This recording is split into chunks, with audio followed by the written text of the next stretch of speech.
Hello, hey folks. It is quarantine season, and so I'm sure we're all at home, staying safe, following government advice. We thought this might be a good time, since people are at home, to give you guys some interesting content that explores a bit about us, our journey, but also like funny stories. This is a funny one. Now, Toye says he's hilarious, so wow, we're gonna find out. Wow, okay. But we're in close proximity, but everyone else is kind of all over the country, I guess. London. Yeah. Do we have anyone in Birmingham? But London. So we're gonna talk about kind of, I guess, our first times evangelizing, funny stories, how it was, stuff like that. Now, if you want to share yours as well, feel free to do so in the comment section. What we're doing is starting off, I don't want to say a series because it's not that serious, but we're starting off a string of videos where all these other trustees and volunteers will share their stories about when they were evangelizing and things they've learned, but also funny stories. So me and Toye are kicking things off. Yeah. And then we're going to take it from there. Oh. You need to cut your nail. It's quarantine. Alright, it's quarantine. Very, very long. That's my excuse for everything. It's quarantine. Well, apart from that, when was the first time you evangelized? First time. And how was it? So in my home church in Birmingham, every year You're from Birmingham? Yes, I'm from Birmingham, 0121. That's what we say. Birmingham's on my back. So in my home church in Birmingham, we would have a youth conference every year, and the week leading up to youth conference, all of the youth in the church would fast and evangelize every day. So I think my first exposure to evangelizing was then, so I would have been about maybe 13, 14 at the time. What we would do is that everyone would be given about 100 leaflets. Yeah. And by the end of the day, you had to get rid of all your leaflets. And I probably shouldn't say this, but I remember, especially the first few years, maybe it's because I fear rejection, I don't know what it is, but the idea of leafleting, having to speak to people, frightened me. So what I would do is, because obviously you weren't allowed back in the church really until you got rid of your leaflets. So I would remember either like hiding the leaflets somewhere, or maybe if I speak to someone, I'll accidentally give them like 10 to get rid of all of them at once. Yeah. I just remember the fear or the anxiety whenever speaking to a random stranger, being at that young age as well. And just the anxiety of I need to get rid of all these leaflets before I come back in. So I do remember maybe hiding them somewhere, or hiding them in my jacket or in my bag. Yeah. And then walking back into the church and pretending like I spoke to like 1,000 people today. Like everyone was so on it. And then at the event, everyone said, "Who did you bring?" And then there's no one there. Yeah. But I mean that was my very first experience. Would probably be leafleting. I think that's probably a lot of people's experience. Yeah. Especially if you went to a black church or an African church. Like you, I think I remember probably being in year, I want to say 7, probably, maybe even younger. And yeah, you know, we used to have something called Fire and Power Night every Friday, the last Friday of every month. I went to a church in Woolwich, which people may, it's still up, pastored by Pastor Dele. He was a massive like inspiration to me growing up. I used to just watch him, just it's very authoritative, and I used to kind of always, when I was young, wish I could be that authoritative about like the Bible and stuff. Anywho, one, I guess Fire and Power Night is a night of fire and power. I mean, who doesn't want to be there? I mean, sign me up. That's the kind of night you want to be at. So because it's on Friday evening, I guess during the week after school or so, the volunteers, if you like, would go out on the street in Woolwich. You guys know Woolwich? A lot of people know Woolwich, and we'll share the gospel. So I think that's the first time I went, and like you, I wasn't really sharing the gospel. It was more so handing out the leaflets, giving it to different people, and that's where you really learn about rejection. I think, you know, giving someone a leaflet, them taking it and literally chucking it on the floor a few seconds after. People being like, "No, thank you." I'm like, "I'm not begging. I'm just trying to tell you the truth, or I'm just, you know, whatever." You should be begging me. Yeah, do you know what I mean? So there was a lot of that kind of stuff. But there's some funny stuff. A lot of stuff has happened. Yeah. I always tell people like it's such an adventure evangelizing on the streets. I know it's something we kind of look at, you know, young people do it, but even after you're young, it's because you don't know who you're gonna meet. Yeah. So, like, what kind of funny or interesting experiences have you had during sharing this? You're like, I had no funny stories. But what has happened that's kind of been like interesting or what memorable things have happened whilst you're on the street sharing the gospel that people may be interested to know? I think one I'm thinking of straight away isn't actually me evangelizing, but me witnessing it being done. So I remember about a year ago, on my placement year, I had to do a stock take in rugby, somewhere random. I think it was rugby. Then I was getting the train back home. And then I remember as I walked onto the train, I saw a bunch of young girls like crying, and they were just really emotional. They were hugging this random elderly lady. They were saying, "Oh, thank you so much." And immediately as I walked onto the train, I said something quite bizarre, like, "What's going on here?" And you could tell that they clearly didn't know each other before this train journey. So then I sat adjacent to this elderly lady on the train, and obviously I saw the young girls go off, and then another group of people came on the train, and then they sat opposite her. And then as soon as they sat on the train, this lady started talking to them immediately. It was like, "Oh, how's it going? Where are you guys going?" They shared that they're Irish, they're coming from somewhere, they were going to something. And then they spoke for about 10 minutes, just this lady just kind of just loving them and trying to find out about them. Then eventually she pulls out the line, "Oh yeah, I'm a Christian, I'm actually on my way to church." And then immediately she begins evangelizing to them. They say they're Catholic, they have history with the church, and she just kind of shared the message of the cross. And then they go off the train, they meet, she asked them to pray, they pray together, and then they go off the train. And then another people come on, and she does exactly the same thing. And I just remember just sitting and watching all this happen, that here was a woman who was so captivated by this gospel message that everything she literally does is all about how can I share the gospel of Jesus Christ. And then I kind of left it being a bit conflicted, because what I see a lot, especially in the younger generation, and what I loved about this woman is that no one's ever going to know that this is what she does. But what I see a lot typically in our generation, this kind of immediate kind of thing on social media, where it's like, "Oh, I just had an amazing conversation with someone on a train," or might post like a recording of it. Here was a woman who just didn't care about anything of that sort, but she simply just wanted to share the message of Jesus Christ. And I just left just in awe. I tried speaking to her afterward just to encourage her a bit, but then I had to run off. But I think that's probably the most memorable story of evangelism I've ever kind of had, is just watching a woman so passionate and so relentless in sharing the message, and I was really impacted by that. So it's not really funny, but when you asked about kind of memorable experiences, that was immediately the first one that came to my head. Yeah, but that's amazing. Yeah, I wonder what she's doing now. I think that every now and then. She's probably having breakfast. She's up to. I mean, she's a human being. That's amazing. That's beautiful.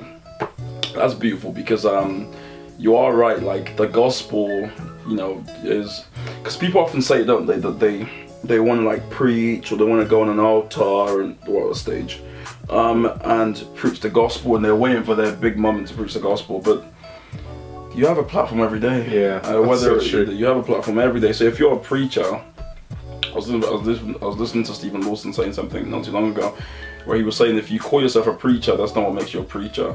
A preacher preaches. Yeah. And I know it sounds like fantastically simple, but that's the truth. If you're a preacher, you're meant to preach. So, why are you waiting to have 600 people clapping for you before you share the gospel? Why aren't you doing it on a day-by-day basis? Yeah. We're in lockdown, but why aren't you doing it on FaceTime or Zoom or Skype, whatever? Like, why aren't you like, since lockdown started, have you called somebody to share the gospel with them, or have you in a conversation tried to find a way to share I don't mean like being nice and doing good deeds, I mean explicitly share the gospel with somebody, because we can do that, but I guess we just don't think about it, because it gets dropped down the list of our priorities. I do have funny stories. Go for it.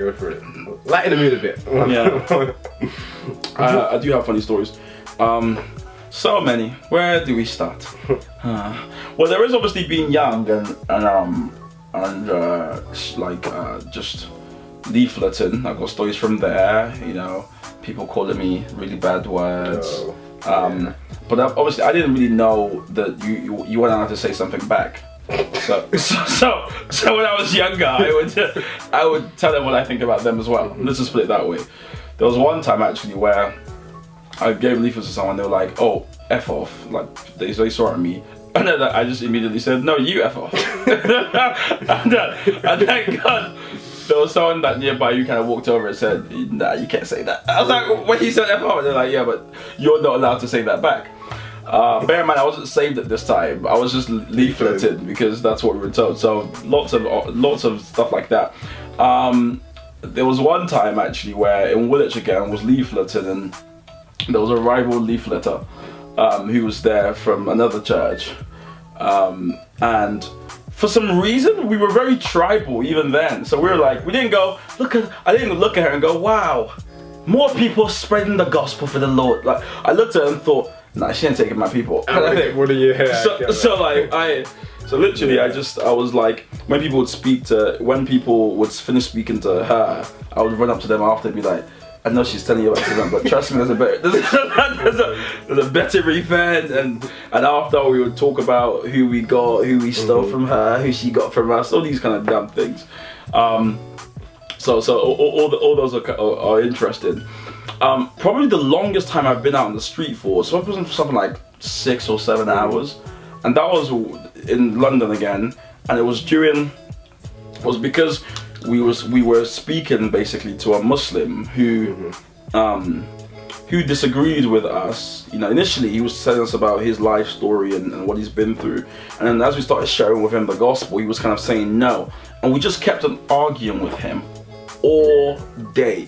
And when I look back at it now, I kind of think to myself, what was I hoping? Because after the 4-hour mark, someone should have put their hand up and went, I don't think he's getting this. But we just kept on going and going. It was just lots of argumentation, and it was just a waste. I don't want to say it was a waste of time, because God did something. I'm hoping, but it was very carnal. Is the point I'm trying to make. Yeah. I don't think we were thinking as missionaries. We were just kind of arguing with him for a really, really long time. So that's also very memorable. And of course, we've had lots of very interesting, almost supernatural experiences. I'll never forget when one of the trips so we do a mission trip every year where we go to Tenerife, where we went well, I don't know, maybe 3 years ago, whatever it was, and there was a group of people speaking to this one guy. I forgot his name, Luke. I think it was actually Luke. No, it wasn't. It was Alfie. Was speaking to this one guy, and they're speaking to him, and I'm watching them. They're speaking to him, and whatever. So then I kind of entered the conversation a bit later, like, what's going on, guys? Whatever. Then we started another conversation, and then to cut a long story short, he's talking and he's giving it the big, and he's big talker. He's talking. I do this, I do that, whatever. And then I said something to him, literally nothing crazy. I just said something like, blah blah blah blah blah blah, and he just breaks down into tears. Just randomly. Yeah, I know, it just breaks down into tears. And now we try and console him. We start to try to speak to him, but that was just really odd, because we literally, we didn't do anything. God just obviously, he had built up so much inside of him, and God just said, let me just connect these two people at this point. And then what's come after that is a really good relationship. I still know him, I still speak to him, and yeah, so that was great as well. Yeah, I was thinking about the leafleting point. I think for me, because I did leafleting for so long at such a young age, I think I'm now scarred from leafleting. So I remember, like, at Freshers Week at uni, where everyone is out leafleting for random events, I would always feel really kind of self-conscious, because I know how it feels to be on the other side. So I end up taking every leaflet from everyone. And then if you're in Manchester, you know Oxford Road, and you could walk down Oxford Road, and by the time I get to the other end, I have about 50 leaflets in my hand, just because I don't want to reject them the same way that I was rejected in the past. And then I just end up collating random. I have drawers at home of random leaflets that I'm never going to use. Them away? I have no idea. But are you collecting them, or? I might go one day. You never know. Okay. So that's one of the big So Yvette's 3 years old. That's funny. I mean, I always find it really awkward, and I know many Christians will feel this when a Christian starts evangelizing to you, and obviously you're a Christian. Yeah. Because you're thinking, should I tell him I'm a Christian? I remember on my way to when I was in secondary school. On my way to secondary school, a woman stood up on the bus and started doing the what's she saying? She's like, I remember what she said actually. She said, it may be raining outside, but it's a good day. It's a good day because God's on the throne. I was like, this is lovely. And she kept on looking at me, but I went to, like, she kept on going like, you know, it's a good day and God loves it. And I wanted to kind of be like, can you look over there? Like, look at that. Like, I don't need this. I'm a Christian. So I didn't know what to say, and then you get awkward because you're like, should I stop and encourage her? Should I just? When people give me when people give me a leaflet as well, I don't take them anymore. Like I feel no bad about not taking leaflets anymore. I've been through so much, so much, but now I'm okay. But I always feel like, should I tell them like I'm a Christian, I'm okay, or should I just take it just so I'm not rude? There's that awkward. Like, how do you respond when someone starts open air preaching in front of you? Do you, like, to you, or do you just go, I'm okay, or do you take it? Like, what do you do? I love pretending to not be a Christian, so I would let them like present. That sounds problematic. Or not. So like I would let them. You mean just regarding this, not in life. You don't like pretending. Oh no, of course. So I just realized what I said. So I mean, like, if I'm walking in the street and someone stops me to evangelize, or someone's preaching on like a train, I love pretending to not be a Christian, so that I hear them say everything they have, and then I would like, I guess, to encourage them a bit, because I know what it's like to talk to someone and they're just not receptive at all. So sometimes I'll tell them at the end I'm actually a Christian, but sometimes I'll just leave it and be like, thank you so much. Hold on, but that if you tell them you're actually a Christian, do they go, oh great, or do they go, why did you let me carry on? Like I've been talking to you for 30 minutes though. Probably, I think I've had both. Some people like, you could just told me that 10 minutes, but some people are like, oh, that's like, I guess for them as well, I would enjoy that. It's quite interesting that you'd wait till the end of them like doing their whole sales pitch. It's like, I'm actually a Christian, and here's the 3 ways you can recruit that Firstly, delivery was no, it's not quite like that. But I think I'll just be something along the lines of, I really appreciate what you said. Like that's renewed my faith. It's been so encouraging to hear that. It's not that, hey, I'm a Christian all along. But, gotcha. There's actually hidden cameras there. So yeah, I do love doing that. I probably should stop. But I find it really, really fun. Like really, really fun. Right. Well, there you go. Well, I think the one thing that's obviously kind of clear from both our stories is, it's an adventure. It's super fun. I mean, I'm speaking off the cuff. This isn't rehearsed, or I have no notes. And everyone does have a bad memory. There's probably people who've been on kind of mission, or we've been on the streets together, and you're thinking, why isn't he telling that story? Well, I don't remember. That's the truth. But it's such an adventure, and we've got so many things have happened over time. It's the most amazing thing to partner with God when it comes to spreading the gospel. And I guess what I would encourage folks to think about is, even in this time where we can't be together, people can come to Christ on FaceTime. People can come to Christ on Zoom and whatever video chatting service you have, house party, whatever it is. Like there's never the best time to share the gospel. It's always now.